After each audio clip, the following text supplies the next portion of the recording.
안녕하세요. 반갑습니다. 와운의 최영동 파트너입니다. 반갑습니다. 자, 오늘은 엔캠에 대한 이야기 짤막하게 한번 해보도록 하겠습니다. 그리고 관련주들의 차트 흐름들도 하나하나씩 좀 보면서 이야기를 좀 해볼 텐데요.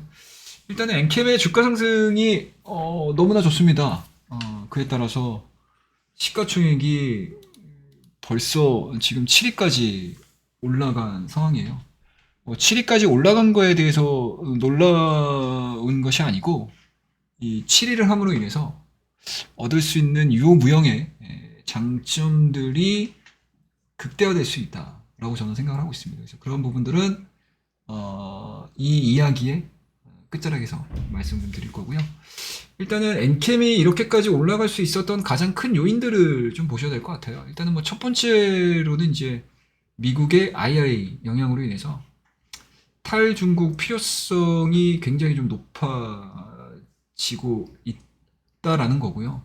그에 따라서 생산 능력의 확대로까지 이어지고 있는 상황들이기 때문에 어떻게 보면 전체적으로 IRA 수혜 안에서 가장 크게 이득을 보고 이익을 볼 수 있는 회사로서 엔캠이 부각이 되고 있다라고 보시면 좋을 것 같고, 비중국 업체로서는 여전히 뭐 시장 내에서 굉장히 높은 상위권 에서 유지를 하고 있는 상황들이기 때문에 지속적인 수혜가 예상이 되고 있다라고 보시면 좋을 것 같습니다. 그에 따라서 이 엔캠 역시도 올해 뭐 다양한 글로벌 생산 기지를 통해 가지고 생산 능력을 좀 대폭 늘리는 계획들을 가지고 있는 상황들이고, 그러한 계획들이 지금 차분히 잘 수행이 되고 있는 것 같습니다. 그에 따라서 시장에서도 그러한 부분들에 대해서 굉장히 좀 높은 점수를 주고 있지 않나 라는 생각이 좀 들고요.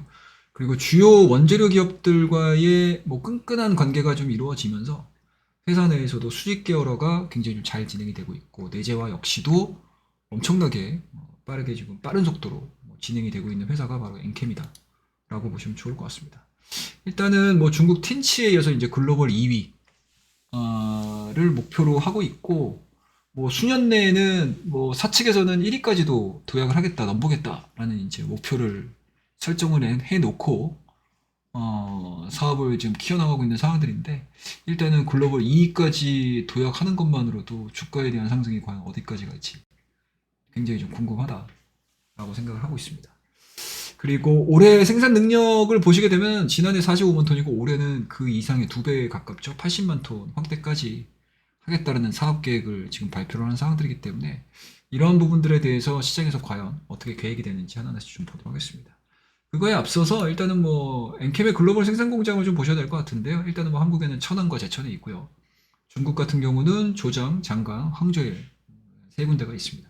그리고 폴란드, 헝가리 공장이 있고, 미국 같은 경우는 이제 조지아하고 이제 테네시 공장이 있습니다. 일단은 뭐 미국 공장 같은 경우는 현재 테네시주 전해액 공장을 좀 신축을 하고 있고요. 이 공장이 17만 톤 규모로 올해 말에 완공될 계획입니다. 그리고 기존 조지아 생산 능력 자체에서도 3만 5천 톤 정도 늘어나는 계획으로 제가 지금 알고 있거든요. 그래서 미국에서만 올해 20만 톤 정도의 대규모 증설이 좀 이루어지고 있습니다. 뭐 전반적으로 미국 공장의 물량 자체는 2차원지 고객사의 현지 생산 라인으로 공급이 되고 있고, 그리고 LG에너지 솔루션하고 GM이 합작법인 한 거죠. 조인트 벤처, 얼티엄 셀즈, 그리고 이제 미국 배터리 업체와 미국 전기차 기업 등의 전반적인 이제 전해 공급을 시작을 하고 있고, 그리고 납품할 예정이기 때문에 뭔가 생산을 하는 족족 판매가 이루어지고 납품이 이루어지고 있다라고 보시면 좋을 것 같고요. 그리고 폴란드와 헝가리, 이 유럽 공장 같은 경우도 각각 한 3만 톤 정도 이상으로 증설이 예정이 되어 있습니다. 그리고 이 폴란드하고 헝가리에서 생산하고 있는 전해질 같은 경우는 LG에너지 솔루션하고 이제 SK온이죠. 현지 배터리 공장 전액 수요에 대응을 하기 위해서도 굉장히 좀 빡빡하게 운영이 되고 있다라고 보시면 좋을 것 같고요. 특히 이제 중국의 조장이나 장강 같은 경우도 지금 이게 3만 톤이 증가가 되는 걸로 알고 있거든요. 장강 같은 경우는 3만 톤, 그 다음에 조장 같은 경우는 이제 5만 톤 이상 증설 계획을 하고 있고, 증설이 완료가 된다라고 하게 되면은 해당 공장에서 11만 톤, 그 다음에 지금 조장 같은 경우는 15만 5천 톤 전액을 생산을 할 수 있게 되어 있습니다. 그래서 중국 공장 물량 같은 경우는 좀 특징적인 부분들이 좀 있어요. 국내 배터리 기업의 현지 공장뿐만 아니고 현재 공장뿐만 아니고 CATL이라든지 중국 이차전지 기업에 공급이 되고 있는 상황들이기 때문에 어떻게 보면은 이차전지의 본토라고 할 수 있고 본진이라고 할 수 있는 중국 내에서에 대한 이런 이제 점유율 확대라든지 공급 능력 확대는 의미하는 바가 시사하는 바가 굉장히 좀 크지 않을까라고 생각을 좀 하고 있습니다. 그래서 이러한 부분들까지 전반적으로 놓고 보게 되면은 일단은 올해 38만 톤, 한 40만 톤 정도의 증설이 이루어지게 되면 엔캠은 이제 중국 캡캠을 제치고 생산 능력으로만 따졌을 때 글로벌 2위 기업이 될 수 있는 상황들이기 때문에 이러한 부분들에 있어서 주가의 상승 구간들이 그대로 진행이 되고 있다라고 보시면 좋을 것 같습니다. 그에 따라서 주가의 흐름들을 보시게 되면은 뭐 정배열이 이루어진 상태에서 지속적으로 좀 상승을 하고 있죠. 지금 작년도 12월 달 7만 원이었던 주가 자체가 2024년도 1월 달과 2월 달로 넘어가는 과정에서 거의 뭐 2배 이상 상승을 하고 있는, 거의 뭐 3배 가깝게 상승을 하고 있는 상황들이기 때문에 뭐 물론 이제 단기적으로 이격 자체가 지금 많이 벌어진 상태라 뭐 기술적인 조정에 대한 가능성들은 있겠지만 그 기술적인 부분들 숨고르기 국면이 이루어지고 나서는 추가적인 상승 흐름들, 그러니까 증설 계획에 따라서 어느 정도 엔캠이 플랜대로 움직여 주느냐, 그리고 시간이 지남과 동시에 이차전지라든지 그 전기차에 대한 수요 부분들이 어느 정도까지 풀려주느냐에 따라서 제2차, 제3차에 대한 상승 구간들까지 우리가 예측을 해볼 수 있지 않겠느냐라는 생각이 좀 들고요.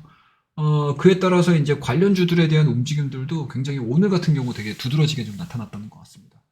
만년 조정만 이어졌었던 동아기업 같은 경우도 일단은 오늘 상승에 대한 흐름들을 좀 보여줬고요. 좀 의미 있는 상승들을 좀 보여줬던 것 같아요.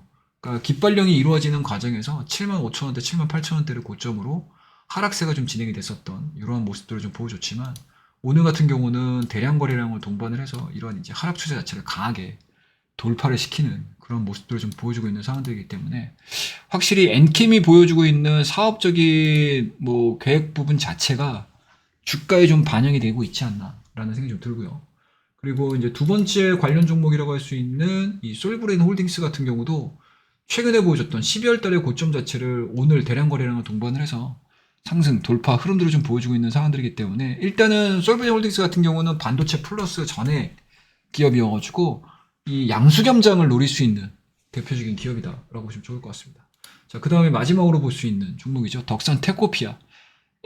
덕산 테코피아 역시도 이 전액과 관련해가지고 공격적인 증설을 진행을 시켜주고 있는 상황들인데 이 공격적인 증설의 바로미터가 될 수 있는 게 바로 엔캠이거든요. 그렇다고 되면 엔캠이 보여주고 있는 시총 대비해서 덕산 테코피아의 주가 상승이라든지 퍼밸류 자체가 굉장히 좀 낮게 평가가 되고 있다라는 측면이 시장에 좀 부각이 이루어진 것 같습니다. 그에 따라서 최근에 변동성들을 좀 보여주고는 있었지만 엔캠만큼의 강력한 상승 구간들을 보여주지 못했었거든요.